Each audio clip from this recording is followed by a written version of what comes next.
Okay guys, so உங்களுக்கான question இதோ. என்னங்க அடுக்கடுக்கா இருக்கு.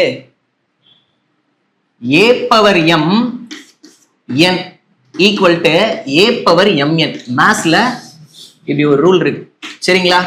அதாவது பவருக்கு மேல பவர் இருந்தா மல்டிப்ளை பண்ணி எழுதிருக்கு. பவருக்கு மேல பவர் இருக்கா, மல்டிப்ளை பண்ணி விட்டுருங்க.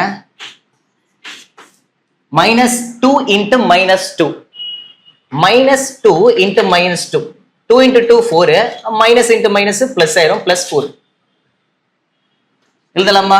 ஈக்குவல் டு என்ன? நெக்ஸ்ட் உள்ளுக்குள்ள -3 பவர்ல 4 -3 4 டைம் எழுத சொல்றாங்க. 3 into 3 into 3 into 3 என்னங்க கிடைக்குது? 81 கிடைக்குது. மைனஸ் into மைனஸ் பிளஸ் ஆயிடுச்சு. பிளஸ் இன்ட்டு மைனஸ் மைனஸ் ஆயிடுச்சு. மைனஸ் இன்ட்டு மைனஸ் பிளஸ் ஆயிடுச்சு. சார் என்ன சார் இது? ஒன்றும் இல்லை, மைனஸ் இன்ட்டு மைனஸ் பிளஸ்ஸா, மைனஸ் இன்ட்டு மைனஸ் பிளஸ்ஸா, அவ்வளோதான், பிளஸ் தான். ஃப்ரீயா விடுங்க. பிளஸ் 81. சரியா? மைனஸ் பிளஸ்ல குழப்பிக்கிற வேண்டாம். ஆப்ஷன்ல பிளஸ் 81 மைனஸ் 81 கொடுத்தா நீங்க என்ன பண்ணணும்? கொஞ்சம் கேர்ஃபுல்லா தான் செய்யணும்.